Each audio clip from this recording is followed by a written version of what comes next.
Di suatu SMA Byeoksan, tepatnya 13 hari yang lalu, ada seorang pemuda yang sangat introvert, bahkan saking introvertnya.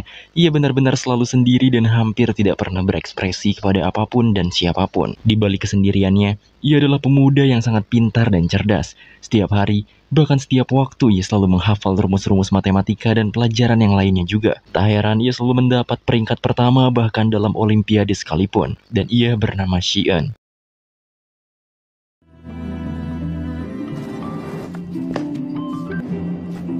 Singkatnya, guru pun memberitahu bahwa ada dua orang yang menjuarai Olimpiade Matematika. Pemenang pertama sudah pasti Shi-eun, dan yang ketiga yaitu pemuda bernama Yongbin. 입상하였으므로 이 상장을 앞의 내용과 같습니다. Setelah pembelajaran dimulai, entah mengapa Yongbin hanya menatap sinis di arah belakang pada Shi-eun. 준비해야 돼. Di waktu istirahat, Yongbin dan dua anak buahnya sedang merundung seorang pelajar. Pelajar itu nampaknya Yongbin paksa untuk menarik konyol, dan mereka mengunggah video konyol itu ke internet. 영상의 반응 존나 좋은 거 같지 않냐? Setelah puas merundung anak itu, Yongbin menyerang Shi-eun dengan melemparkan sendal kepadanya.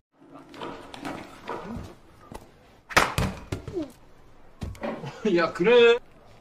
Tanpa takut sedikit pun, Shi-eun menatap tajam Yongbin dan berkata hati-hati kepadanya. Yongbin makin tersulut emosinya, mereka pun hanya saling menatap tajam. Yongbin nampaknya belum puas. Ia mendekat ke arah Shi-eun. Yongbin juga mengatakan bahwa Shi-eun dibenci dan dijauhi oleh semua murid di kelasnya. Namun Shi-eun mengabaikan omong kosong Yongbin dan malah memerintahnya untuk pergi dan belajar saja. 우리 너 존나 재수없어 하는 거. Tiba-tiba mereka semua dikejutkan oleh klub baseball yang datang dengan amarahnya. Nampaknya mereka mencari pemuda bernama Suho, yang ternyata Suho sedang tertidur pula saat itu. Nampaknya Suho memiliki masalah dengan anak baseball itu perihal wanita. Namun ekspresi Suho benar-benar santai dan tidak mempermasalahkan mereka. 우리 나은이가 손날이다 이 개. Anak baseball yang makin dibuat emosi akhirnya menyerang Suho yang baru saja bangun dari tidurnya.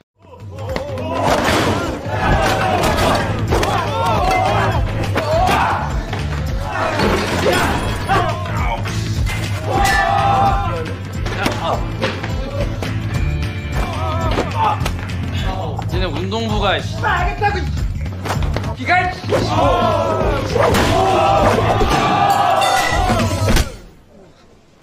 Berhasil mempermalukan mereka dengan mengsolok klub baseball, Suho menyuruh kroco mereka pergi saja. Suho sendiri adalah anak yang hanya menjalani hidup dengan apa adanya. Ia juga memiliki fisik yang bagus dan bela diri yang hebat. Namun, walau ia sangat hebat dalam perkelahian, ia tidak merundung anak-anak lain. Melihat Suho semenakutkan itu, Yongbin dan anak buahnya hanya bisa berdiam diri di pojok ruangan. Setelah itu Suho ditatap tajam oleh Shi-eun karena ia menjatuhkan barangnya. Ia pun dengan rendah hati meminta maaf dan mengambilnya. 미안하다. Setelah pulang, Shi-eun bertemu dengan ayahnya. Nampaknya ayahnya sibuk dan akan pergi beberapa hari ke depan untuk berlatih. Sepertinya ia adalah seorang atlet Korea. Pada intinya, sang ayah mendapat kabar bahwa Shi-eun telah menjuarai Olimpiade Matematika. Dan tentu saja, ia merasa sangat bangga pada anaknya itu. Setelah itu, Shi-eun yang langsung lanjut belajar didatangi ayahnya yang hendak pergi. Ayahnya ini cukup khawatir pada Shi-eun. Namun apalah daya sang ayah, mungkin anaknya ini sangat terobsesi dengan ilmu pengetahuan. Keesokan harinya, seperti biasa, Shi-eun datang sangat pagi guna bisa belajar sebelum kelas dimulai. Namun saat ia menyalakan lampunya, ia melihat Suho yang ternyata telah menginap semalaman di sekolah.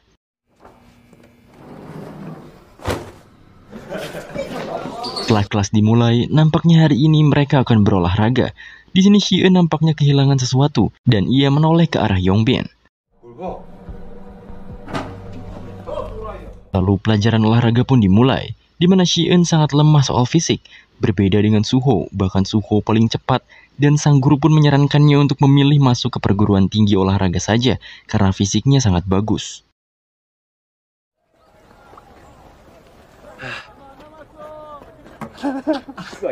Di tempat istirahat, Yongbin dan gengnya merendahkan Shi-eun yang sampai saat ini belum mencapai akhir. Suho yang melihat hal itu, langsung melemparkan sepatunya ke arah mereka. 가져와. Mereka nampak sangat segan, bahkan Suho juga meminta mengambilkan sepatunya lagi. Suho menanyakan nama krocos Yongbin, yang ternyata ia bernama Jungchan. 548초. 공부도 타려. 괜찮습니다. 인정. Setelah olahraga selesai, Yongbin dan dua temannya mulai meledek Shi-eun kembali, yang ternyata Shi-eun sendiri berada di sana. Shi-eun mendekati Yongbin dan memintanya untuk segera berhenti membulinya. Namun Yongbin dan temannya malah menyerang Shi-eun dengan kasar.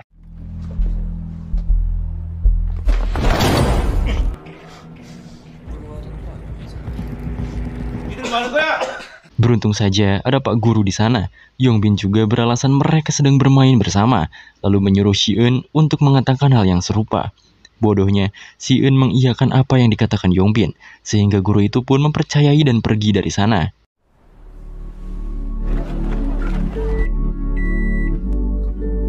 Setelah pulang, ia pun menjalani sisa waktunya dengan kesendirian, dan tak lupa juga dengan belajar lagi. Namun saat sedang asik belajar, ia didatangi oleh seseorang yang mengantarkannya makanan. Setelah dibuka, ternyata itu adalah Suho. Merasa dirinya tak memesan makanan, Shi-eun mengusir Suho. Namun Suho malah masuk ke dalam rumah Shi-eun. Ia bahkan meminta minum pada Shi-eun. Seperti biasa, Shi-eun tanpa berekspresi dan hanya menatap kelakuan Suho yang berterima kasih lalu pergi meninggalkannya. 뭐 이딴 새끼가 다 있죠. 수고. 내일 보자. Besoknya di kelas Shi-eun kedatangan murid baru bernama Bumsok. Setelah masuk jam istirahat, Bumsok didatangi oleh Yongbin dan gengnya. Mereka pun menanyai Bumsok dan ternyata Bumsok pindahan dari SMA Mugang. Yang dimana SMA itu diisi oleh anak-anak elit dan kaya raya. Lalu Yongbin menanyakan apakah ia mengenali pria bernama Jiwon di sana. Bumsok dengan gugup hanya menjawab. Namanya terdengar familiar, namun ia tidak mengenalinya. Pembicaraan mereka terpotong karena Shi-eun meminta Yongbin menyingkir dari tempat duduknya. Namun Yongbin enggan diperintah oleh Shi-eun. Akhirnya Shi-eun cukup kesal. Ia lalu mengambil ballpointnya seakan siap menyerang Yongbin.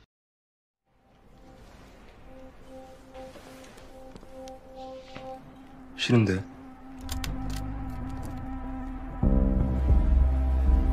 Beruntung saja itu dapat diredakan karena Suho meminta mereka tidak berisik karena ia sedang tertidur. Sontak, Yongbin dan gengnya pun pergi meninggalkan mereka.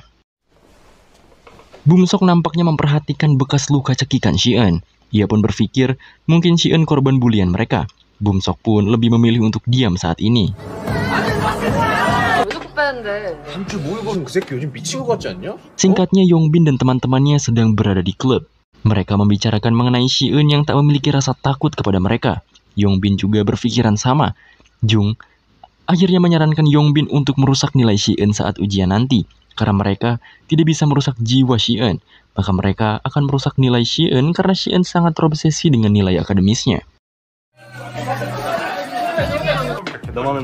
Lalu seorang pria dewasa tinggi bernama Seokdae datang menghampiri mereka di klub itu. Ia pun memberikan pesanan Yongbin dan kawan-kawannya, yaitu barang terlarang.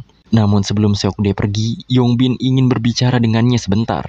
Pembicaraan itu pun berisi pertanyaan mengenai barang haram yang dioleskan ke kulit. Seokdae hanya menjawab bahwa efeknya tidak akan sekuat biasanya. Namun dengan hal itu, paling parah bisa membuat pengguna merasakan pusing bahkan muntah-muntah.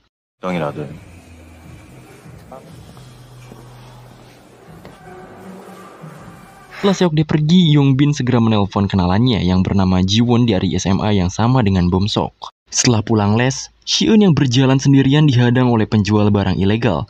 Yang menjualnya ternyata Seokdae dan bawahannya. Mereka menganggap Shi-eun lah pelanggannya. Shi-eun yang tidak merasa membeli barang mereka hanya menatapnya dan memerintah mereka menyingkir. Namun para preman itu tak suka dengan perilaku Shi-eun. Shi-eun juga mengeluarkan ballpointnya seolah ia bersiap untuk bertarung. Beruntung saja, Seokdae yang memimpin mereka mempersilahkan Shi-eun pergi dan memperingati anak buahnya untuk tidak sembarangan bermain kepada seseorang. Keesokan harinya, hari ujian pun dimulai. Saat itu, Yongbin meminta Bumsok berbicara empat mata di luar kelas.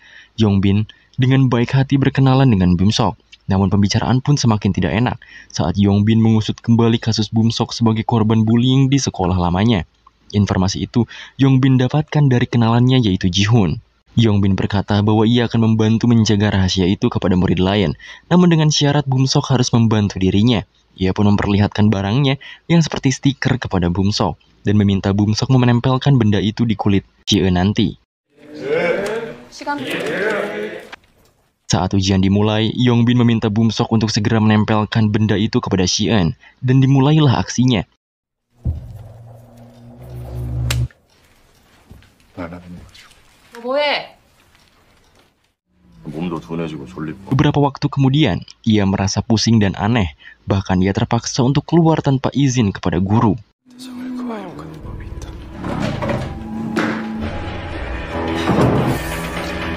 Setelah meredakan pusingnya yang gila, ia pun kembali ke kelas dengan tatapan kosong dan tanpa ekspresi. Ia juga mencabut stiker itu. Kemudian ia menampar wajahnya sendiri dan menjadi pusat perhatian murid lain. 그래. 야, 아니에요. Singkatnya, ujian pun telah beres. Para murid memeriksa hasil mereka sendiri-sendiri. Lalu fokus Si-eun terganggu ketika ada satu jawaban yang ia isi salah. 1, 5, 1. Si-eun yang menjunjung tinggi nilai akademik merasa tidak ikhlas menyalahkan jawabannya sendiri. Lalu ia pun memukul mejanya dan membuat satu kelas terdiam karena Si-eun.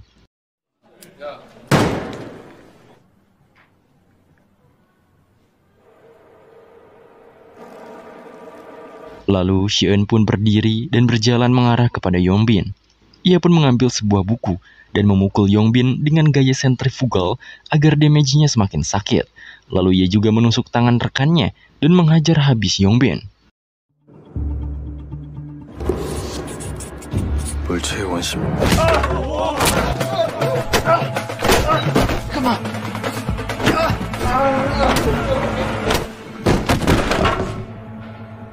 Setelah Yongbin sekarat, Si-eun memperingati Yongbin untuk menghentikan perundungan kepadanya.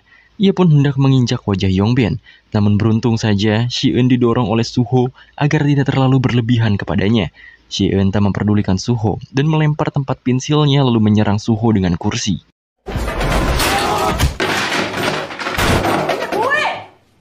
Si-eun yang tidak terima akan hadangan Suho terus memberontak, sampai akhirnya guru pun masuk dan menghentikan tindakan Si-eun yang sudah kelewatan.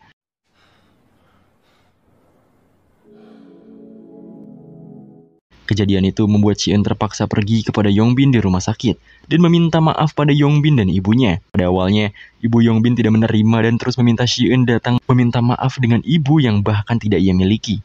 Namun keadaan berbalik. Ketika Si-eun menunjukkan plester yang membuat keadaannya kacau saat ujian, Si-eun juga membuktikannya dengan sekotak fentanyl di ransel milik Yongbin. 그러니까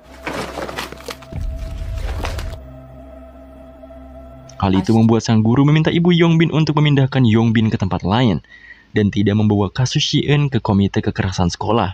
Karena jika itu terjadi, keadaan akan jauh lebih kacau. 체육 시간에 좀 다쳤어요. Si-eun pulang dengan keadaan sedikit berantakan dan membuat ayahnya sedikit khawatir. Selain itu, ia juga tidak bisa melupakan kejadian hari tadi bahkan saat ia mencoba untuk belajar. Keesokan harinya, keadaan kelas tidak seperti biasanya. Beberapa murid di kelas terlihat segan pada Si-eun, kecuali kedua teman Yongbin yang langsung menantang Si-eun pulang sekolah nanti.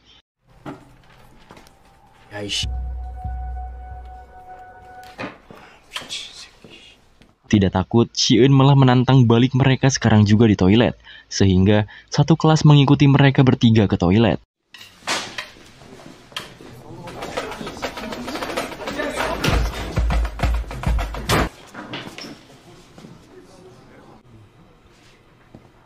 Setelah sampai di sana, Si-eun menutup dan mengunci pintu toilet tersebut.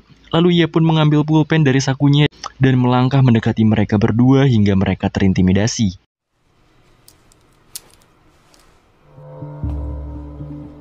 줌을 울린다.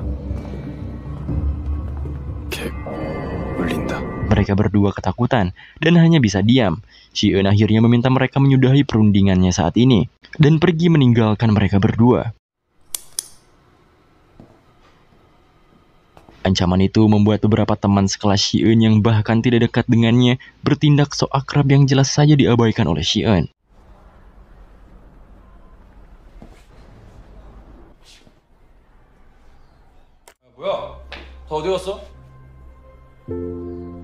Di rumah sakit, Yongbin dijenguk oleh Sokdae. Selain itu, ia juga meminta kakak sepupunya untuk melakukan sesuatu pada Shi-eun. Yongbin bahkan bilang akan memberi berapapun yang kakak sepupunya minta sebagai bayaran.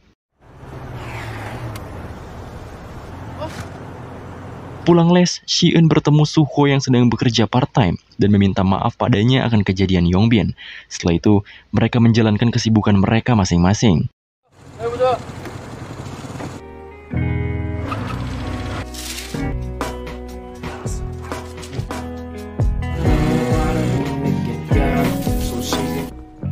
Singkatnya, saat istirahat dimulai, Shi-eun mengajak Suho makan bersama sebagai permintaan maaf. Mereka juga sedikit berbincang walaupun ekspresi Shi-eun tetap cuek.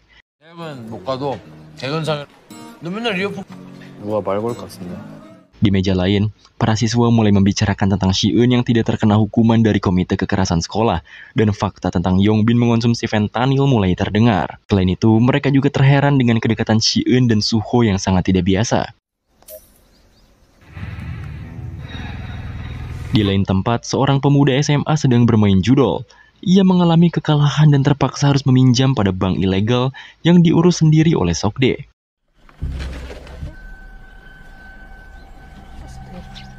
Setelah jadi rentenir, Sokdae menemui Yongbin.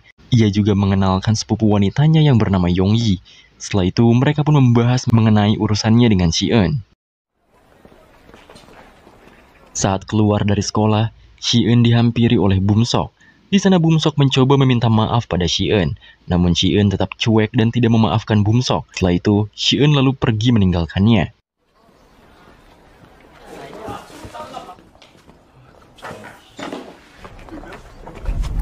Setelah berjalan sendirian, Shi-eun dihadang oleh Yongbin, kakak sepupunya, juga ketiga orang yang sengaja dibayar untuk melancarkan misi Yongbin.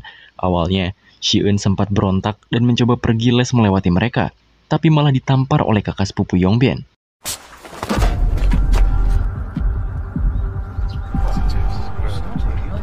Semua murid yang hendak pulang melihat ke arah mereka dan hanya bisa diam. Begitu juga dengan Bum-sok. Shi-eun akhirnya dibawa pergi oleh Yongbin dan backingannya. Bum-sok yang tahu hal itu bersegera menemui Suho yang tertidur. Ia meminta Suho untuk membantu Shi-eun yang dibawa pergi oleh Yongbin. Awalnya, Suho hendak menolak dan memilih pekerjaannya saja, tapi Bum-sok berjanji akan mengganti gajinya hari ini, dan mereka pun segera pergi untuk menyelamatkan Shi-eun.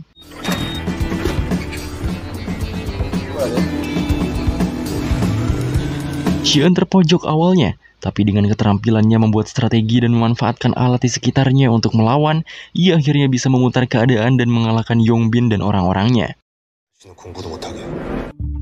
빠르게 제압해야 조건 반사 나중에 처리한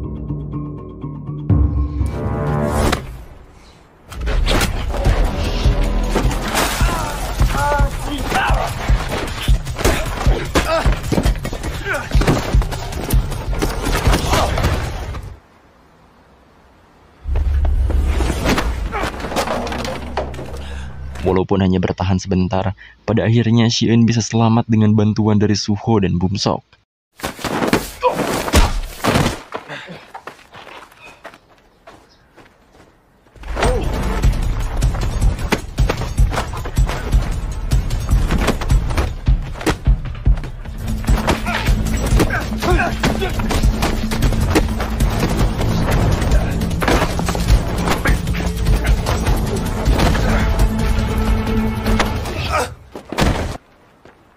쪽팔려서 뒤질 것 같은. Dengan keberadaan Suho dan Bum-sok membuat Yongbin kalah telak dan kakak sepupunya menelan malu, lalu meninggalkannya sendirian.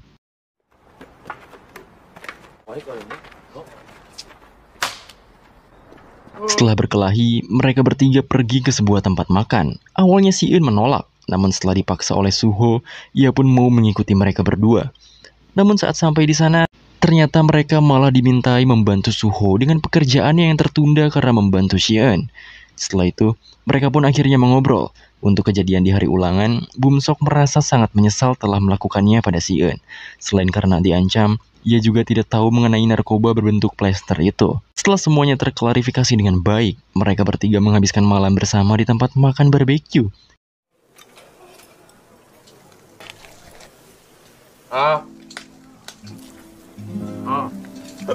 Si-eun bahkan lupa akan kelas lesnya hari ini. Selepas itu, mereka kembali disibukkan oleh hidup mereka masing-masing. Bum-sok dengan hidupnya yang sedang antusias mendapatkan teman baru. Suho dengan pekerjaan paruh waktunya. Juga Si-eun yang tertidur saat belajar di kamarnya. Sokde pada akhirnya menghadap Gilsu untuk menjelaskan apa yang sudah terjadi. Yongji menjelaskan bahwa mereka hanya membantu seorang sepupunya Sokde, yaitu Yongbin, yang dipukuli. Merasa kesal karena hal itu, Gilsu pun memukuli lengan Sokde dengan batu bata.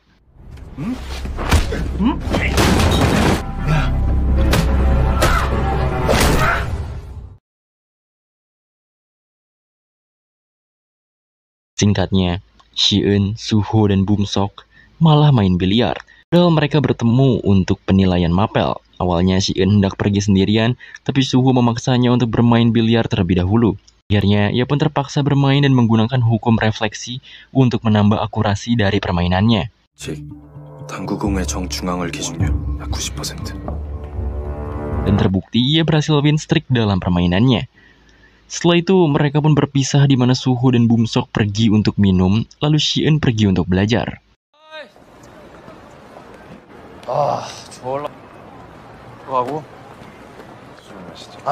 Di rumah sakit, terlihat Yongbin kaget melihat lengan Sokde. Lalu Gilsu pun menjelaskan bahwa itu gara-gara Yongbin. Dengan cara itu, Gilsu pun meminta bantuan kepada Yongbin yang nanti juga ada. Perjalanan pulang, hujan deras turun dan membuat Si-eun terpaksa membeli payung. Namun di sana, ia malah bertemu dan memergoki Yongji yang sedang maling lipstick. Karena takut ketahuan, ia pun berpura-pura menjadi pacar Si-eun agar bisa keluar dari toko tersebut. 이거 비 오다. 나 좀 바래다 줘. 저기 막. Setelah di luar, Si-eun yang tidak peduli keberadaan Yongji malah terpaksa diajak makan topoki sebagai rasa terima kasihnya. Namun Si-eun tak memakan topoki itu. Ia benar-benar tidak peduli dengan apa yang Yongji lakukan. Yongji juga menukar nomor ponselnya agar mereka bisa berteman. Namun yang Si-eun pikirkan hanyalah pulang. Di lain tempat, Sokde datang ke kediaman Gilsu sambil membawa mobil nasabahnya yang utangnya kagak kebayar. Ia pun melihat seorang bocah yang sedang dihajar oleh Gilsu karena terjerat hutang olehnya. Namun beruntung, kedatangan Sokde membuat bosnya itu tidak jadi memukuli si korban dan meminta Sokde menggantikan perannya. Keesokan harinya, Yongbin yang tampil berbeda mengajak Si-eun ngobrol baik-baik. Awalnya Si-eun menolak, tapi karena Yongbin terlihat tidak mengancam, ia pun meluangkannya sebentar.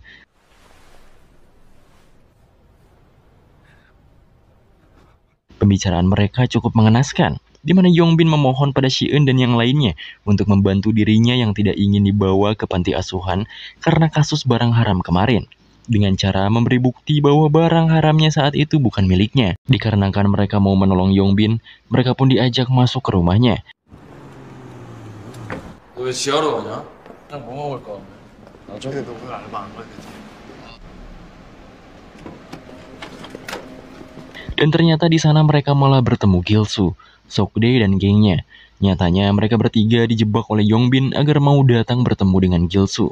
Di sana Gilsu mengatakan bahwa mereka bertigalah yang melukai tangan Sokde, yang mana Sokde tak memiliki asuransi kesehatan, dan mereka dipaksa membayar $15.000 dalam 3 hari ke depan. Karena tidak merasa melukai tangannya, Si-eun pun meminta bukti jika mereka bertiga melukai Sokde. Karena tidak ada bukti, Gilsu pun menodongkan pisaunya dan tidak mau tahu. Jika mereka tak memberikan $15.000 saat itu juga, mungkin Gilsu akan membunuh mereka. 사람도 죽여. 그때까지 돈 안 가져오잖아?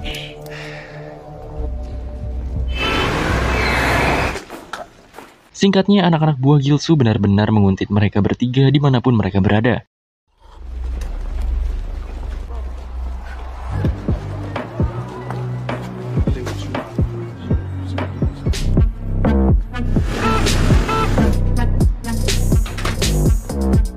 Mengetahui keadaan mulai gak beres, Si-eun pun mengajak Yongji bertemu di suatu tempat. Setelah bertemu, ia langsung mencecar pertanyaan mengenai siapa itu Gilsu. Yongji dengan senang hati menjelaskan bahwa Gilsu adalah orang yang menyediakan tempat tinggal dan pekerjaan ilegal. Selain itu, Gilsu juga memang gila uang dan tak akan segan untuk membunuh. Lalu ia juga memiliki koneksi dengan gangster sungguhan. 지금도 조폭이랑 줄 있어. 진짜 깡패.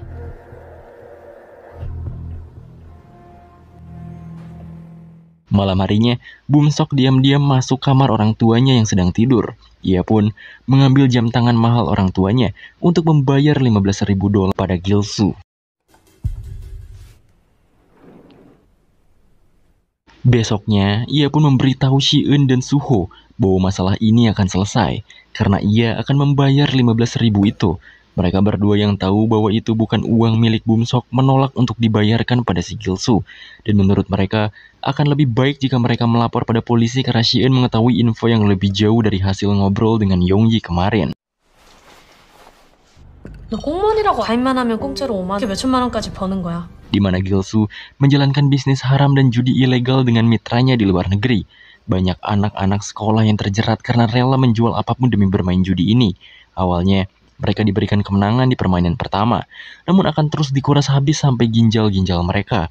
Tidak sampai di situ, Gilsu memiliki data lengkap pemainnya, sehingga saat mereka tidak memiliki saldo, Gilsu akan menawarkan pinjaman agar si korban dapat terus bermain lagi.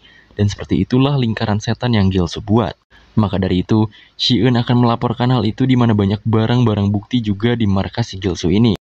Saat pulang, mereka bertiga kembali dicegat oleh Gilsu dan anak buahnya. Suho akhirnya berbicara pada mereka bahwa ia akan mengatasi Gilsu mengenai pembayaran $15.000 tersebut. Lalu Si-eun dan Bumsok bisa melapor pada polsek agar bisa langsung menggerebeknya. Awalnya Bumsok tak setuju, namun Suho meyakinkan bahwa rencana ini akan berhasil. 삼총사의 족같은 소리. 아이씨. 세팅 좀만 하면은 돼. 5만 원 주는 쿠폰. Setelah Suho sendirian menghampiri Gilsu, Suho pun tak langsung memberikan uangnya. Ia ingin berbasa-basi dulu sambil minum teh. Awalnya, Gilsu menolak. Namun saat Suho membuka topik mengenai judi ilegalnya dan mengusungkan suatu ide bagus untuk perkembangan penipuannya, ia pun mengajak Suho ke kediaman Gilsu. Sokde dan Yonggi tidak ikut diajak oleh Gilsu. Mereka diperintah untuk menunggu Si-eun dan Bumsok.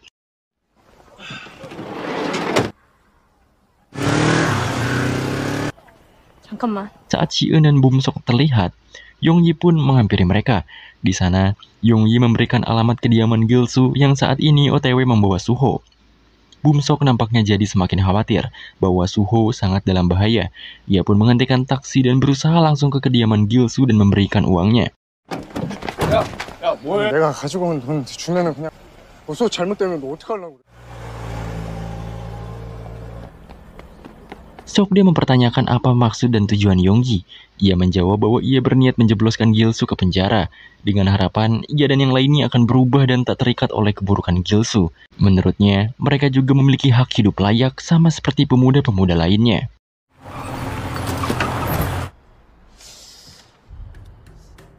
Setelah sampai di kediaman Gilsu, ia pun disambut hangat layaknya tamu pada umumnya. Lalu Gilsu meminta HP Suho agar transaksinya aman. Tetapi Suho menolaknya, yang pada akhirnya Gilsu memukuli Suho hingga tak sadarkan diri.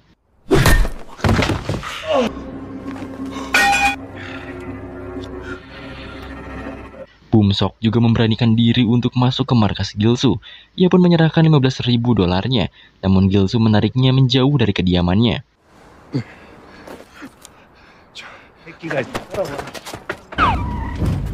Setelah itu, Si-eun dan polisi sampai di tempat Gilsu, namun mereka seakan tidak ada di dalam sana.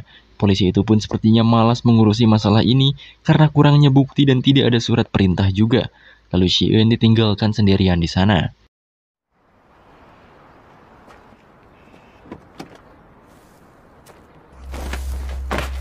Pada akhirnya, Si-eun mencoba masuk sendirian.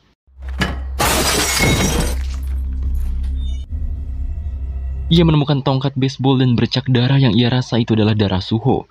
Ia merasakan ada yang janggal di markasnya, dan kebetulan semua barang mereka kosong. Seolah mereka tahu bahwa polisi akan datang ke markas mereka.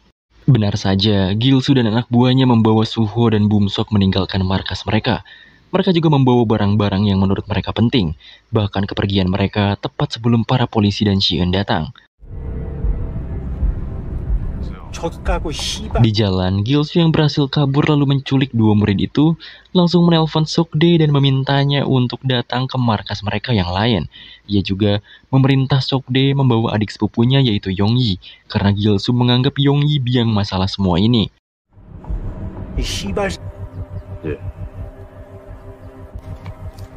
Merasa akan menjadi masalah, Sokde akhirnya pergi ke markas Gilsu sendirian tanpa mengajak Yongyi. Namun, Yongyi yang merasa dirinya terlibat dalam masalah ini langsung mengikuti jejak Sokde. Yongyi juga meminta Shi-eun untuk mengikuti dirinya dan menyusul mereka dengan polisi untuk menyelamatkan Suho dan Bum-sok. Shi-eun yang masih berada di markas Gilsu hanya terdiam. Namun setelah diberikan alamat di mana Suho dan Bum-sok berada oleh Yongyi, ia pun langsung berlari tanpa basa-basi.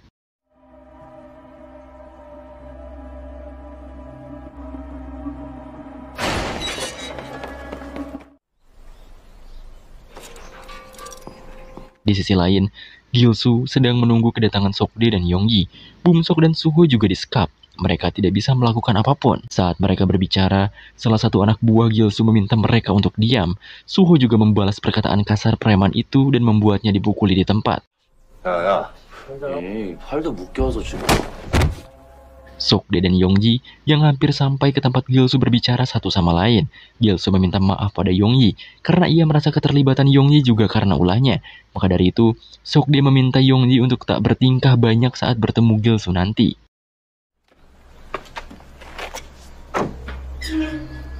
Sedangkan Shi-eun ia yang baru sampai, segera masuk ke area sana sambil melapor pada pihak kepolisian. Gilsu yang didatangi Sokde memintanya mendekat. Ia berkata bahwa Sokde telah ia beri makan, tempat tinggal, bahkan membayar setiap pekerjaannya. Namun mengapa Sokde tetap berkhianat padanya? Sokde pun langsung menantang Gilsu dan tentu saja Gilsu meluapkan emosinya.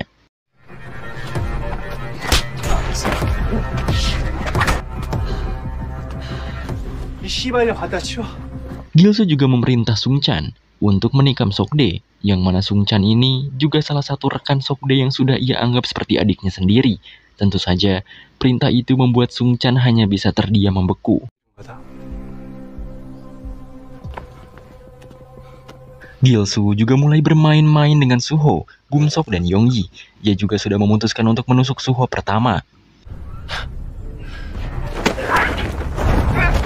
Namun saat ia hendak menusuknya, tiba-tiba Sokde menyerang Gilsu dari belakang.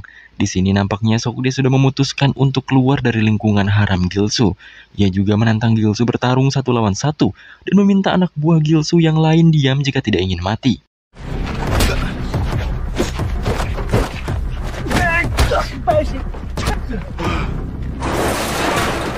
Pada awalnya, Sokde bisa membuat Gilsu tumbang. Namun Gilsu mengambil pisaunya dan berhasil mengiris kaki Sokde hingga ia terkapar.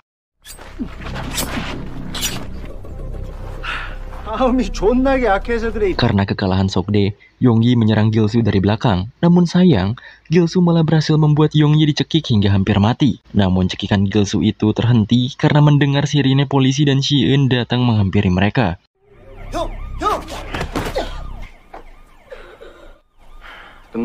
Shi-eun juga berkata bahwa para polisi sudah datang.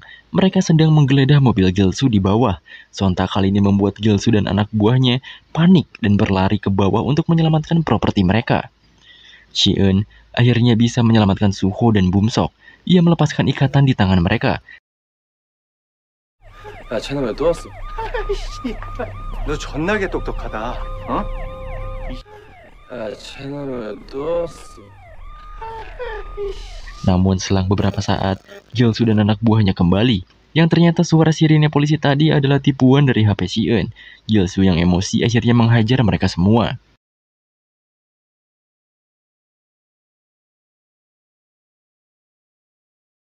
Namun saat ia sampai di gerbang untuk pergi, para polisi sudah berada di sana. Pertarungan antara Gilsu dan Shi-eun juga jadi terhenti karena ada satu polisi yang menodongkan senjatanya pada mereka. Gilsu akhirnya berpura-pura bahwa mereka sedang bermain dan mendekat sedikit demi sedikit pada sang polisi, lalu mendorong anak buahnya pada polisi itu dan kabur meninggalkan semua anak buahnya. Shi-eun yang tak mau kehilangan jejak Gilsu pun juga langsung mengejarnya tanpa takut pada polisi yang ada di sana. Pengejaran Shi-eun membuat Gilsu jengkel. Gilsu pun berniat menyelesaikan Shi-eun di sini, dan Shi-eun juga mengambil tongkat di sana.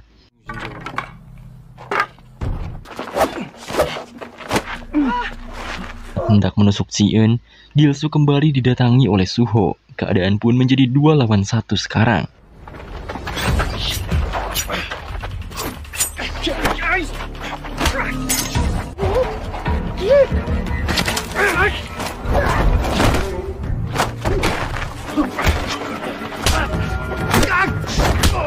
Akhirnya, dengan kombinasi mereka berdua, mereka bisa mengalahkan Gil-soo dan membawanya ke pihak kepolisian.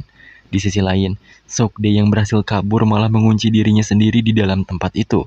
Ia meminta Yong-ji dan Sung-chan untuk pergi dari sana karena tak bersalah atas semua ini. Tak lama kemudian, Sok-dae pun dihampiri oleh seorang polisi. Singkatnya, para polisi pun menangkap Gil-soo dan semua anak buahnya. Di sana, Gil-soo juga bertemu kembali dengan Sok-dae. Awalnya, Gil-soo mengancam Sok-dae setelah semua ini selesai. Namun Sok-dae langsung menendang wajah Gil-soo saat itu juga. Si-eun, Suho, dan Bum-sok pun kembali berkumpul lagi.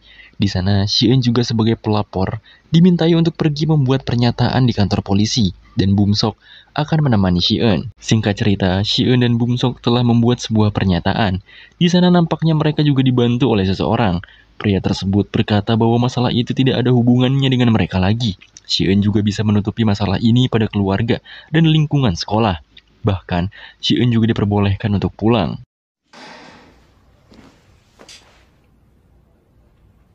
천천히 좀 들어가세요. Setelah Si-eun pergi, Bum-sok langsung bertanya pada pria itu, apakah ia menyembunyikan masalah ini pada ayahnya. Dikarenakan pria tersebut adalah tangan kanan ayahnya Bum-sok, pria itu pun tak bisa merahasiakan masalah ini, dan ayah Bum-sok sudah mengetahuinya. Di luar kantor, Si-eun melihat Yong-ji sedang berdiri sendirian. Ia pun menghampirinya, lalu menanyakan keadaan Yong-ji dan yang lainnya. Sedangkan di sisi Bum-sok, si pria tadi menutup semua jendela ruangan mereka, dan ternyata Gil-soo juga berada di sana. Pria tersebut pun meminta Bum-sok menghajar Gil-soo sekarang juga, dan menganggap Gil-soo adalah karung pasir. Ia juga mempraktekkan tinjuannya pada Bum-sok. 움직이지 마. 원, 투. 씨발 그 새끼들이 왜 싸이 쳐봐. Namun Bum-sok benar-benar tak kuasa memukul. Ia pun pergi dengan perasaan kesal pada dirinya sendiri. Setelah itu, Si-eun dan Yong-ji pada akhirnya menjenguk keadaan Suho di rumah sakit. Mereka juga menceritakan hebatnya diri mereka saat mengalahkan geng Gil-soo dan tertawa bersama-sama. 김길수는 구속. 와가지고 다 내준다고 하더라고. 아, 둘이 개 잘 어울리네. 야, 그냥 Setelah semua itu berakhir, Si-eun kembali tanpa ekspresi, dengan bajunya yang kusut dan kotor.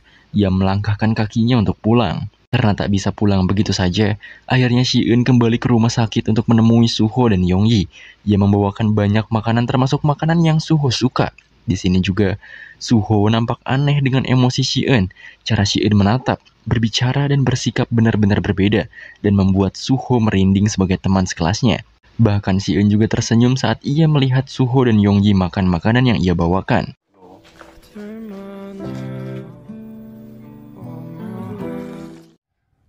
한 사람의 어른이고 또 Di sisi lain, seorang anggota dewan yang sibuk dihampiri oleh anaknya. Ia pun mengambil tongkat golfnya dan meminta anaknya itu untuk menyerahkan tubuhnya. Sang ayah pun berkata bahwa Bum-sok lemah dan tanpa harapan. Lalu ia pun memukulinya di sana. Keesokan harinya, saat Bum-sok berjalan menuju kelasnya, beberapa murid menghampirinya dan menanyakan kebenaran mengenai kabar bahwa Bum-sok, Suho, dan Si-eun menangkap bos judi dan para pembuli. Bum-sok nampaknya kaget karena kabar cepat itu menyebar. Ia hanya mengiyakannya saja, dan tentu ini membuat kagum para murid tersebut. Setelah sampai di kelas juga, ia sedikit berinteraksi dengan Si-eun. Si-eun, yang sudah sedikit terbuka pada orang lain, juga meresponnya dengan baik. Setelah itu, ia melihat ke arah anak buah Yongbin. Mereka nampaknya hanya bisa diam dan tak mau berurusan lagi dengannya. Setelah istirahat, nampaknya mereka bertiga juga makan bersama. Mereka juga mengobrol mengenai kabar Yonggi yang sementara tinggal bersama nenek Suho. Katanya, Yonggi juga akan mulai bekerja paruh waktu nanti. Bum-sok juga mengajak mereka berdua main ke restoran saat weekend nanti. Pada awalnya, Si-eun menolak, namun nampaknya ia akan ikut juga bersama mereka. Saat di rumah, setelah Bumsok merapikan penampilannya, ia pun langsung stalking Instagram Suho. Ia nampaknya sedikit cemburu pada hubungan Suho dan Yongyi. Terlebih lagi, Yongyi benar-benar dekat dengan Suho, nenek Suho dan temannya Suho yaitu Shi-eun. Di sisi lain, Shi-eun sedang makan malam bersama ibunya. Nampaknya ada satu hal yang ingin Shi-eun sampaikan padanya. Namun pembicaraan mereka harus terpotong karena ibunya tiba-tiba mendapatkan panggilan dari pekerjaannya. 어째 커피는 가면서 마시자. 엄마. Sesuai rencana, mereka pun pergi bermain. Namun Suho malah mengajak Yongyi. Di sana, Bumsok terus memperhatikan Yongyi. Ia benar-benar terlihat cemburu padanya, karena Suho malah lebih fokus pada Yongyi. Bahkan ketika Shi-eun sudah datang pun, ia malah menatap ke arah mereka semua. Ia malah merasa sendirian di tengah keramaian mereka. Setelah itu, mereka pun berkaraoke. Suho dan Yongyi nampaknya benar-benar menikmati waktu libur mereka. Shi-eun malah terlihat canggung dan tidak terbiasa dengan hal-hal seperti ini. Sedangkan Bumsok, ia terus merasa bosan dengan kehadiran Yongyi di antara mereka bertiga. Bumsok akhirnya memilih untuk membeli minuman.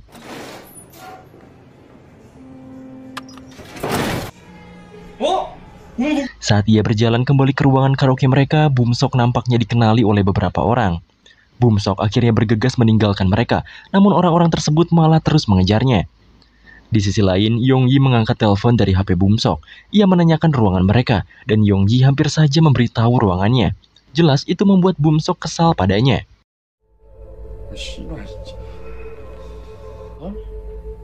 Di sini, suasana liburan mereka menjadi kacau. Yongyi juga pergi dan Suho terpaksa mengejarnya. Saat Shi-eun menenangkan Bumsok, tiba-tiba orang-orang tadi menghampiri Bumsok. Mereka berkata bahwa mereka teman lama di sekolah Bumsok sebelumnya. Bumsok hanya diam saja, seakan ia tak tahu harus berbuat apa.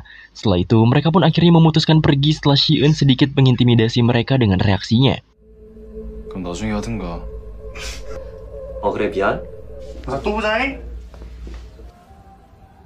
Besokan harinya, Bumsok merasa stres di sekolah.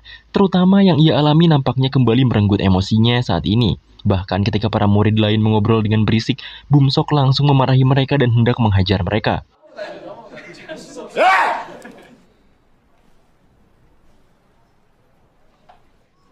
안 주겠는데?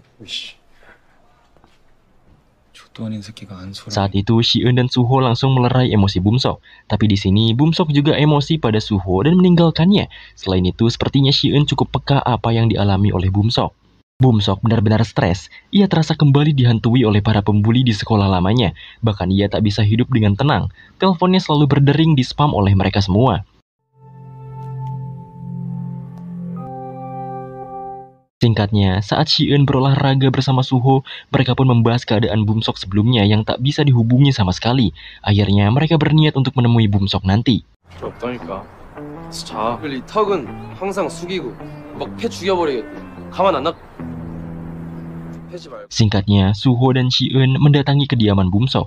Di sana, mereka cukup terkejut dengan rumah Bumsok yang sangat besar. Ketika Suho melihat mewahnya rumah Bumsok, Shi-eun to the point menanyakan keadaan Bumsok. Di sini Bumsok belum mau memberitahu fakta yang sebenarnya. Saat Suho melihat foto keluarga Bumsok, ia memuji keluarganya yang terlihat sangat bahagia. Namun Bumsok membantah bahwa ayahnya sengaja mengadopsi dirinya demi menaikkan citra sang ayah untuk politik. Dan sontak hal ini membuat Shi-eun dan Suho terdiam. Singkatnya, mereka pun akhirnya mengobrol dengan serius soal keadaan Bumsok. Di sini, Bumsok menceritakan masa lalunya saat di sekolah sebelumnya. Ia dibully oleh orang-orang yang kemarin menghampiri mereka di karaoke. Ia juga sering berkunjung ke rumah sakit saat dibully. Bahkan mereka tidak peduli setelah melaporkan pada ayahnya Bumsok. Dan itu juga jadi alasan mengapa ia pindah sekolah. Setelah mendengar semua itu, Suho benar-benar tersulut emosinya. Ia pun meminta Bumsok untuk menghubungi mereka dan ia akan membuat orang-orang itu meminta maaf pada Bumsok.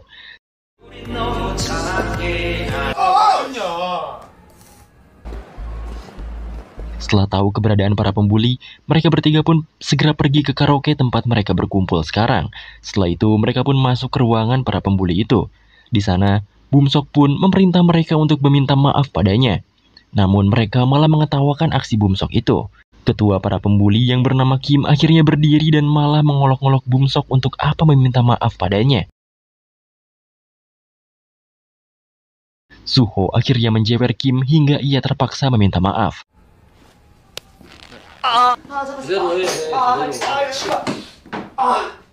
Setelah itu Bumsok pun meminta Kim untuk memukulinya berkali-kali saat ini. Hal itu juga disetujui oleh Suho untuk membuat jerak Kim dan temannya.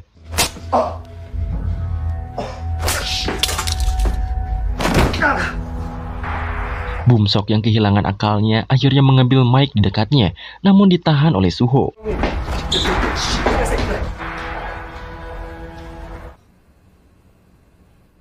이제 범석이한테 연락하지 마. Setelah Suho membawanya, Suho malah dibuat marah oleh perkataan Bumsok. Bumsok merasa bahwa Suho memperbudak dirinya, membuatnya traktir setiap kali mereka berkumpul. Padahal Suho tak pernah berharap seperti itu pada Bumsok. Disinilah terjadinya miskomunikasi di antara hubungan mereka berdua. Lagi pula Suho juga membantu Bumsok dengan ikhlas. Dengan miskomunikasi tersebut, Bumsok pun meninggalkan mereka berdua di sana. Saat Bumsok pergi sendirian, ia terus-menerus dihubungi oleh Kim. Kim juga akan membalaskan perbuatannya. Namun secara kebetulan saat ia berusaha pergi dari kerumunan orang di sana, ia bertemu dengan anak buah Yongbin yaitu Jungchan dan Taehoon yang sedang menghabiskan waktu di sana. Kim dan gengnya yang berhasil menemui Bumsok dibuat kaget. Mereka mengira kelompok Jungchan adalah teman-teman Bumsok. Mereka hanya bisa diam. Tanpa diketahui juga, Jungchan dan Taehoon mengambil kesempatan di sana. Mereka akhirnya membawa geng Kim ke tempat sepi untuk diperas.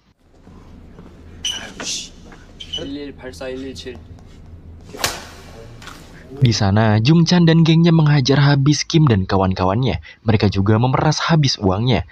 Kim tiba-tiba berkata bahwa dirinya akan membunuh Bumsok nanti. Di sana, Bumsok langsung tersulut emosinya dan menghabisi Kim tanpa ampun.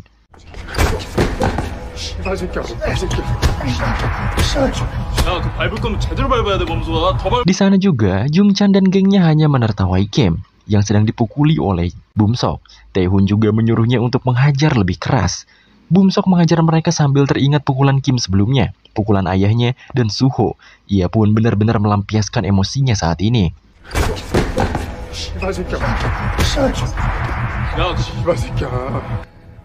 Setelah itu, Jungchan mengajak Bumsok untuk minum bersama. Bumsok akhirnya ikut bersama Jungchan dan gengnya. Tanpa basa-basi, Bumsok menjadi investor terbesar mereka saat ini. Bumsok pun dipuji dan dihargai oleh mereka semua.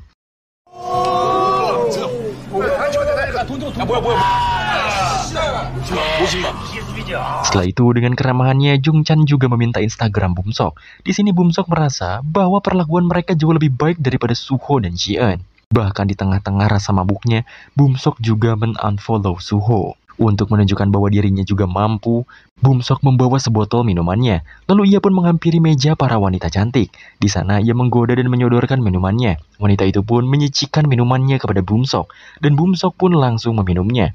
Setelah itu, ia benar-benar mabuk parah. Keesokan harinya, ketika pembelajaran hendak selesai, Bumsok masuk ke kelasnya. Ia nampaknya telat untuk pergi ke sekolah. Bahkan ketika Ji-eun bertanya padanya, Bumsok malah mengabaikan Ji-eun dan berkumpul dengan Jungchan dan Taehoon. Ji-eun hanya bisa diam dan menatap kepergian temannya itu.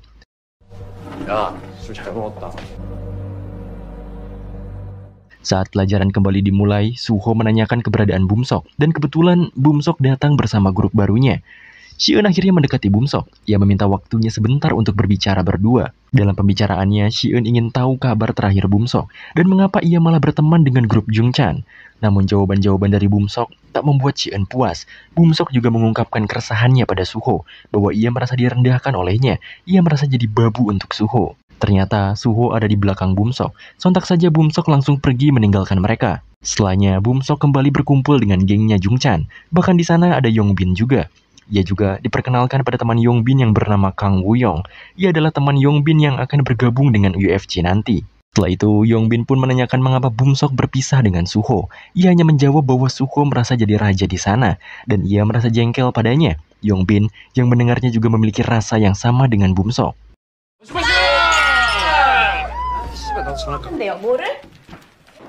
Di sisi lain, Ji-eun yang baru keluar dari lesnya dijemput oleh Suho. Ji-eun juga mau tak mau membantu Suho mengantarkan paket, dan setelah itu mereka pun bersulang bersama. Pembicaraan mereka akhirnya semakin intens, di mana Ji-eun membicarakan soal Bumsok. Ji-eun berpikir mungkin Jungchan dan Taehoon memanfaatkan Bumsok yang kaya. Namun menurut Suho, bisa saja Bumsok sendiri yang menginginkan hal itu. Ia sengaja dengan sukarela membelikan barang-barang dan mentraktir teman barunya, dikarenakan ingin terlihat kuat dan populer agar terhindar dari pembulian.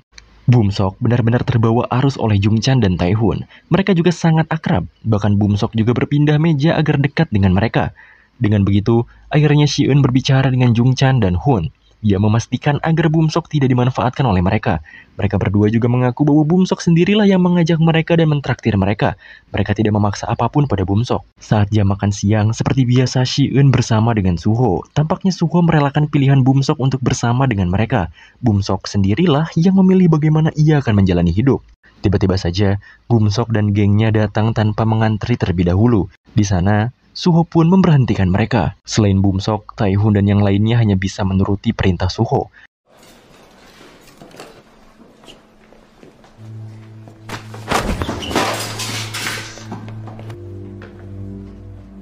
Di sini Suho menatap Bumsok dan menyuruhnya untuk masuk ke barisan. Bumsok melawan dan tak menuruti perintah Suho. Lantas, Suho mendorong Bumsok dengan keras.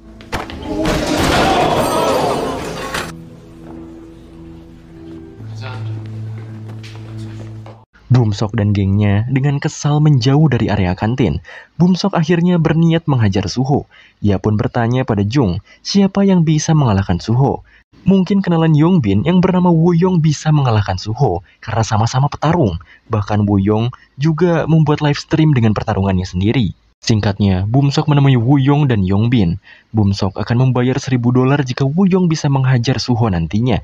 Dengan uang yang sangat banyak bagi pelajar SMA, Woo-yong pun menerima tawaran Bumsok dan langsung bergegas ke gym untuk berlatih. Setelah diingat-ingat, Jungchan juga pernah tahu bahwa Suho dan Woo-yong pernah bertarung saat dulu. Namun Suho sudah pensi dan seharusnya dengan skill yang sekarang, Woo-yong bisa lebih unggul dibandingkan Suho. Pada malamnya, Bumsok dan yang lainnya mengikuti Suho yang sedang bekerja paruh waktu dengan motornya. Saat Suho mengantarkan pesanannya, mereka pun memutuskan rem motor Suho. Bumsok benar-benar tidak peduli jika Suho mati sekalipun.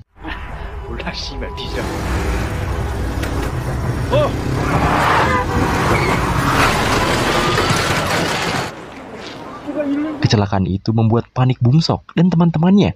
Mereka pun kabur dan hanya Bumsok yang masih menatap Suho dari kejauhan. Seakan ia tak percaya melakukan tindakan kejahatan seperti itu. Karena kecelakaannya, Suho terlambat di sekolahnya. Di sana ia menatap ke arah Bumsok yang juga menatapnya kembali. Setelah kelas berakhir, Shi-eun menghampiri Suho. Kebetulan juga Bumsok berjalan di sampingnya. Suho pun meminta Bumsok untuk tak menatapnya seperti tadi karena terlihat sangat menjijikan baginya. Singkat cerita, Shi-eun dan Yongyi sedang menyiapkan ulang tahun Suho. Seketika Yongyi memintanya untuk memotret dirinya saat itu. Tampaknya Shi-eun masih belum terbiasa dengan kegiatan bersosialnya saat ini. Di sisi lain, tempatnya di gym, Woo-yong sedang melatih dirinya untuk persiapan bertarungnya melawan Suho. Bumsok juga sedang menghubungi Suho, namun Suho tak kunjung mengangkatnya. Kembali pada Shi-eun, Yongyi mendapatkan pesan dari Bumsok, di mana Bumsok mengajak Yongyi untuk merayakan ulang tahun Suho bersama. Shi-eun juga sedikit kebingungan mengapa Yongyi membahas Bumsok. Namun dikarenakan Bumsok meminta untuk tidak memberitahu Suho dan Shi-eun, Yongyi pun menutup pesannya dan hendak pergi menemui Bumsok untuk membuat kejutan untuk Suho tanpa diketahui oleh mereka berdua. Setelah bertemu dengan Bumsok, ternyata Bumsok hanya menjebak Yongyi saja. Bahkan ia juga membawa gengnya untuk menculik Yongyi. Sedangkan Shi-eun yang sudah kedatangan Suho dibuat bingung kemana perginya Yongyi. Kebetulan ia pun diam-diam membuka HP milik Suho dan melihat chat dari Bumsok di sana. Bumsok menculik Yongyi dan meminta Suho untuk datang padanya.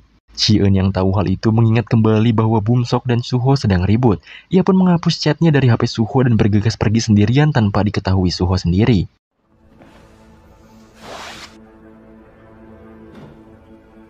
Shi-eun akhirnya sampai di tempat. Ia pun melihat-lihat keadaan bangunan yang terlihat kumuh dan banyak barang yang tak terpakai. 영지물을 잘 이용해야 한다. Setelah menemukan keberadaan Bumsok dan gengnya, Shi-eun menyiapkan kunci Inggris di lengannya dan berjalan ke arah mereka. Shi-eun pun langsung kabur membawa Yongyi. Sontak Yongbin dan yang lainnya mengejar Shi-eun. Saat Shi-eun sedang berusaha survive dari anak-anak Bumsok, Yongyi berusaha menelpon polisi. Dengan mengandalkan barang-barang yang ada, Shi-eun cukup bisa mendominasi pertarungan tersebut.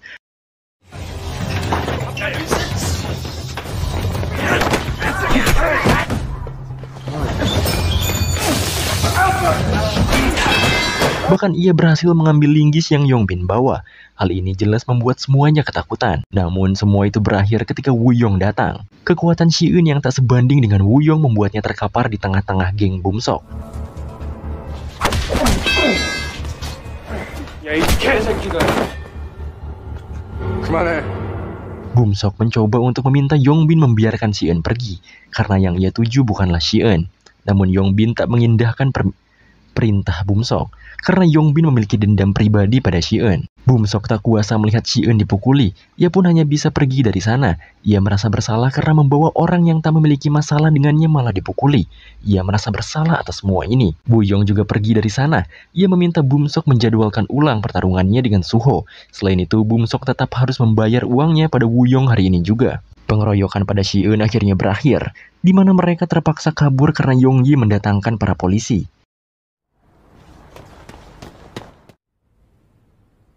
Di sisi lain, Suho yang bangun dari tidurnya merasa kesepian karena semua temannya pergi entah kemana. Singkatnya, Si Eun bangun dari pingsannya. Ternyata semuanya sudah diatasi oleh polisi. Di sana, Yonggi berusaha menjelaskan semuanya, namun fokusnya teralihkan oleh Si Eun yang sudah siuman. Di sana, Si Eun memberitahu Yonggi untuk tidak memberitahu Suho soal kejadian ini. Di sisi lain, Suho masih kebingungan dengan keadaannya. Ia juga mengecek handphonenya, namun malah tidak aktif. Sedangkan Bumsok, ia ditelepon oleh Si Eun. Di sana Si Eun meminta Bumsok untuk menghentikan aksi dendamnya pada Suho, namun ia malah mematikan teleponnya. Mungkin ia juga merasa bersalah atas semua kejadian yang ia mulai malam ini. Singkat cerita, Si Eun teringat kembali dengan masa lalunya saat bersama kedua orang tuanya. Si Eun memang cerdas dan pintar sejak lahir. Saat ia sedang menjalani hobinya yaitu belajar, ia selalu diganggu oleh pertengkaran kedua orang tuanya. Ia paham bahwa orang tuanya sering bertengkar karena kehadiran dirinya. Kedua orang tuanya yang sibuk membuat mereka saling menyerahkan Si Eun untuk diurus. Yang ujung-ujungnya, Si Eun selalu sendirian sejak kecil dan jarang mendapati perhatian dari mereka. Saat ini, ayahnya tahu apa yang terjadi pada Si Eun. Ia meminta Si Eun menjelaskan secara rinci masalah yang ia alami saat ini. Namun Si Eun enggan menceritakan masalahnya. Dikarenakan ia sudah terbiasa sendirian, bahkan tak pernah bercerita apapun pada ayahnya ataupun ibunya. Lalu, sang ayah pada akhirnya memutuskan untuk memindahkan Si Eun ke sekolah lain setelah keluar dari rumah sakit. Di rumah Bumsok, seorang sekretaris bawahan ayahnya mengecek keadaan Bumsok yang sedang mengurung diri sendirian. Setelah itu, ia pun melaporkannya pada tangan kanan sang ayah, dikarenakan sang ayah benar-benar sibuk dengan agenda politiknya. Jadi kegiatan Bumsok dipantau oleh tangan kanan sang ayah. Setelah tahu soal apa yang dilakukan oleh Bumsok belakangan ini, ia pun akhirnya meminta sang sekretaris itu mengawasi Bumsok dan mencarikannya sekolah di Filipina. Saat di sekolah, Suho bangun dari tidurnya. Ia pun dibuat bingung saat melihat Si Eun yang tidak hadir. Ditambah lagi meja Bumsok juga kosong. Suho akhirnya mencoba menghubungi Si Eun, namun ia sengaja tak mengangkatnya.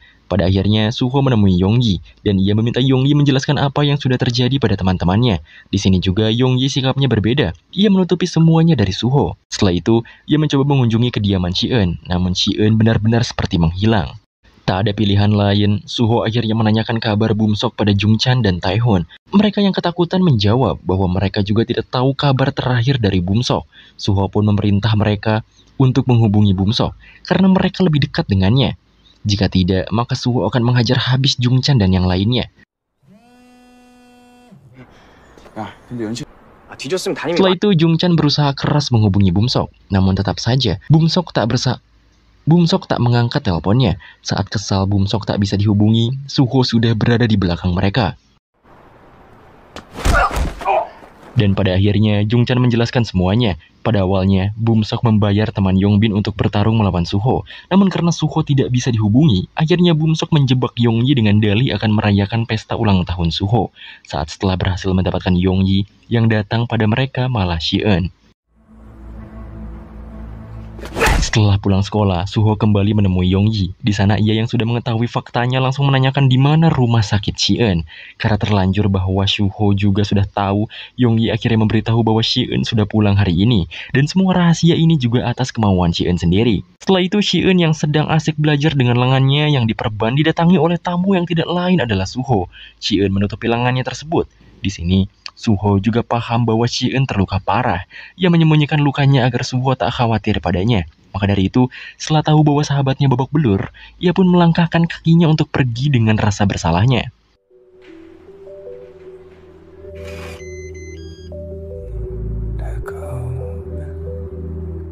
Di sisi lain, ayah Bumsok yang baru saja pulang langsung memukuli Bumsok karena selalu berbuat masalah.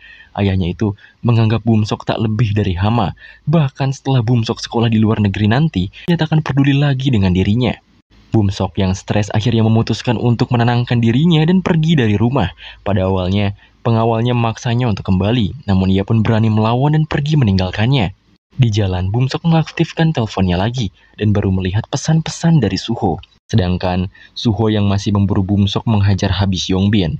Seketika saat ia enak-enaknya menghajar Yongbin, Bum-sok pun menelpon. Bum-sok mengajaknya untuk bertemu di tempat pelatihan bela diri. Setelah Suho menyetujuinya, ia pun mematahkan jari Yongbin, sama seperti Yongbin melukai lengan sahabatnya, yaitu Si-eun. Bum-sok juga menghubungi Woo-young. Ia memberitahu bahwa malam ini ia akan membayar Woo-young jika siap mengalahkan Suho. Singkatnya, Suho sampai di tempat yang dituju. Nampaknya ia sadar akan terjadi banyak hal setelah dirinya masuk menemui Bum-sok. Di sisi lain, Yong-yi juga berusaha memberitahu Si-eun bahwa Suho telah mengetahui semuanya. Si-eun cukup terkejut, dan ia langsung bergegas pergi dari meja belajarnya.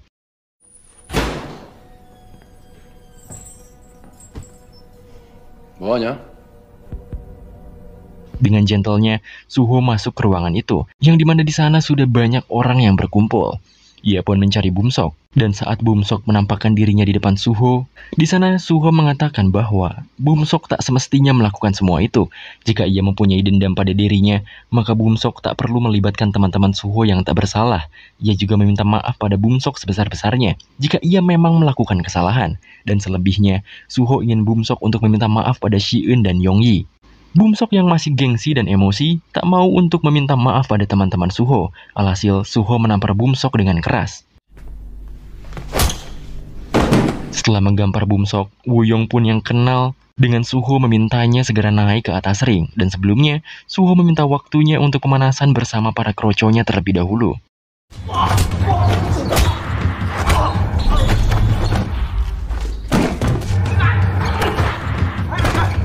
Setelah membantai para kroco, Suho segera bersiap naik ke atas ring. Live stream juga sudah dimulai oleh Woo-young dan pertarungan pun dimulai.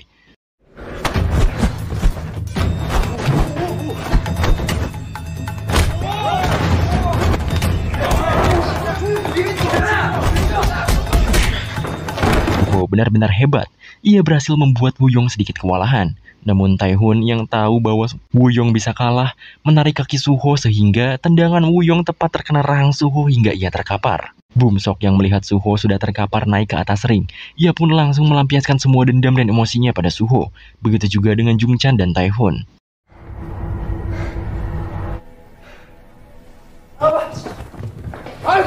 Para pengawas Bum-sok pun kemudian datang dan mengetahui kegilaannya. Ia pun berusaha membawa Bum-sok. Namun seketika, keadaan pun hening saat Jung-chan mengecek Suho yang sudah tidak bernafas.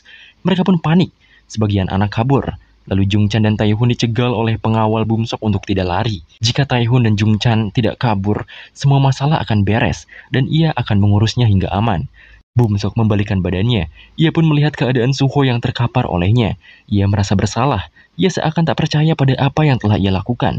Di sisi lain, Si-eun dan Yong-yi yang mencari Suho ke penjuru tempat sama sekali tak dapat menemuinya. Mereka pun panik dan hanya bisa terus mencari Suho.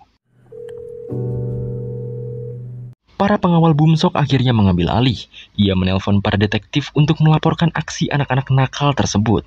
Ia juga meminta Jung-chan, Tae-hun dan Woo-young untuk mengikuti perintahnya agar tidak bersalah.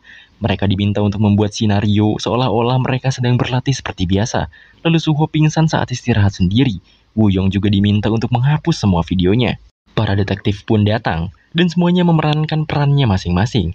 Si pengawal juga membalas pesan Si-eun di HP Suho, bahwa Suho sedang berlatih. Suho akhirnya dibawa ke mobil dan sepertinya ia benar-benar meninggal. Di rumahnya, Bum-sok membuat marah sang ayah kembali. Ia pun benar-benar khawatir pada Suho, dan besok adalah hari keberangkatannya ke Filipina. Keesokan harinya, Si-eun datang seperti biasa. Lebih pagi dari semua murid. Ia biasanya melihat sahabatnya yaitu Suho yang tertidur. Namun kali ini, rasanya ada yang hilang di sana. Saat ujian dimulai juga, Si-eun benar-benar tak fokus mengerjakannya. Beberapa soal yang ia jawab juga salah. Namun ia mewajari hal itu. Setelah melihat teleponnya, ia pun menghubungi Yong-yi. Ia dikabarkan oleh Yong-yi bahwa Suho sekarat. Bahkan buruknya, pihak Bum-sok menutup fakta dan nenek Suho juga menandatangani semacam kontrak dengan mereka. Si-eun akhirnya menemui Yong-yi untuk melihat sahabatnya itu meninggal. Ia seakan tak percaya pada kematian sahabatnya sendiri. Si-eun juga bertemu dengan sang nenek. Ia hanya bisa menangis di depan Suho. Setelah mengeluarkan banyak air mata, Si-eun pun pergi dari ruangan Suho dan sepertinya ia memiliki rencana sendiri di dalam hatinya.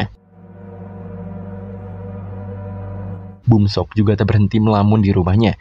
Ia dihampiri oleh pengawalnya dan beruntung ia mendapat kabar bahwa Suho masih hidup. Ia juga dimintai untuk mengucapkan perpisahan ke sekolah sebelum pergi menuju Filipina. Keesokan harinya, Si-eun pun pergi menuju sekolah yang belum pernah ia kunjungi sebelumnya. Ia pun bertanya pada murid di sana, di manakah kelas Yongbin.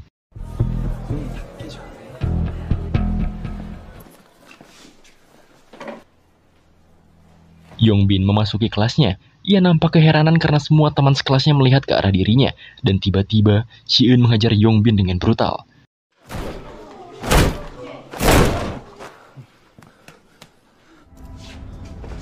Yongbin yang penuh dengan darah dicecar pertanyaan oleh Si-eun. Si-eun juga bertanya di manakah pria bernama Woo-young. Setelah Yongbin menjawab, Si-eun pun menghajar habis Yongbin. Setelah mendapatkan video bukti dari Yongbin dan melihatnya, Si-eun pun benar-benar akan membalaskan dendam teman-temannya itu. Di sisi lain, Yongbin menjegal mobil Bum-sok. Di sana ia marah karena tahu bahwa Bum-sok lah pelaku pengeroyokan pada Suho. Bum-sok yang tak tahan dengan semua ini akhirnya keluar dari mobilnya. Ia berkata bahwa semua ini terjadi karena kehadiran Yong-yi di antara mereka bertiga. Bum-sok merasa Yong-yi mengganggu hubungan mereka bertiga dan malah menjadi parasit di antara mereka. Si-eun yang sudah tahu keberadaan Woo-young langsung menemuinya di gym sekolah. Di sana ia tanpa basa-basi langsung menyerang Woo-young di belakang. Namun Woo-young tentu tak mudah dikalahkan.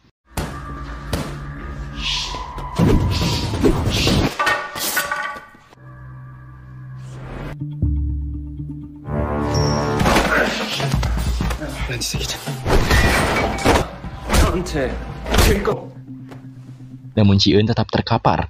Tetapi ia tetap berusaha melawan Woo-young yang jauh lebih kuat darinya. Ia semakin brutal dan membuat Woo-young kewalahan dengan alat-alat yang ada di sekitarnya.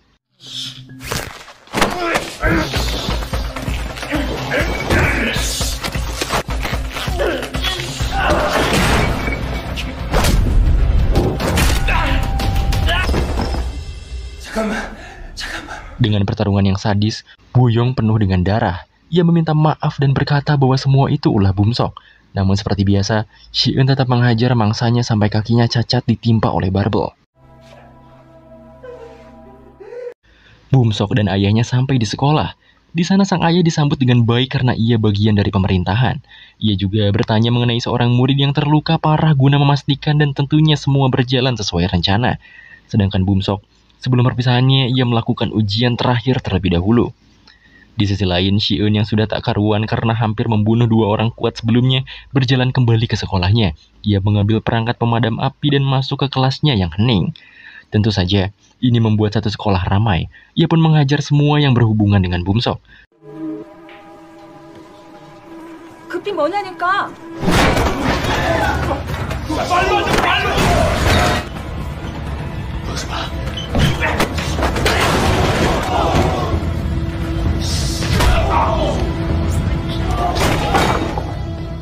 Bum-sok hanya diam tanpa ekspresi ketika Si-eun mendekatinya.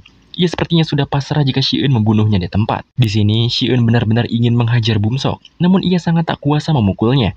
Ia masih menganggap Bum-sok sebagai teman apapun keadaannya, dan ya, inilah hasilnya.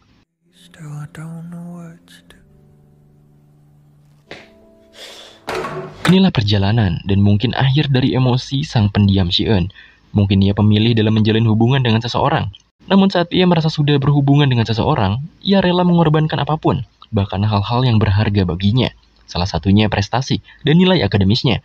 Ia saat ini tidak peduli dengan hal itu, yang ia pikirkan hanyalah teman-temannya. Setelah itu, Si-eun kembali ke ruangan Suho. Ia pun tertidur dengan pulas di sana.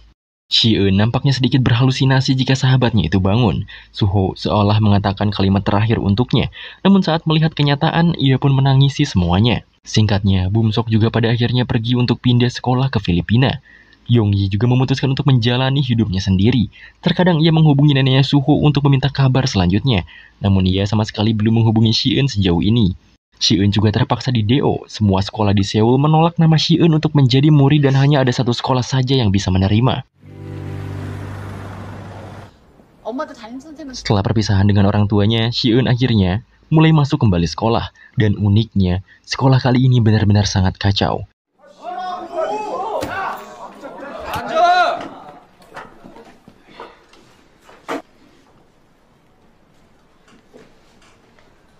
Belum sebentar ia belajar di sekolah itu, Shi-eun datangi murid di sana. Ya, sudah ketebak sih, bahwa murid tersebut mengganggu Shi-eun. Shi-eun yang sudah tahu bahwa sekolahnya saat ini isinya berandalan semua, ia benar-benar telah menyiapkan semuanya selain mental. Salah satunya ballpoint yang ia jadikan senjata. 개새끼 눈깔 뭐지 이거?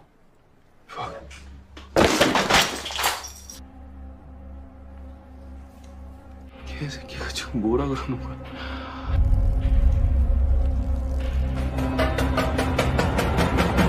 Singkat ceritanya nih guys, seseorang ada yang melaporkan kabar mengenai Shi-eun kepada pria misterius bertato dan cukup sangar. Seseorang itu mengatakan bahwa Shi-eun telah mengalahkan Kang Woo-young, si petarung UFC. Diketahui bahwa Kang Woo-young adalah kandidat asosiasi mereka, dan belum tahu juga asosiasi apa. Tampaknya mereka akan melakukan sesuatu terhadap Shi-eun, dan setelah scene itu selesai, perjalanan Shi-eun masih panjang, lalu series pun berakhir.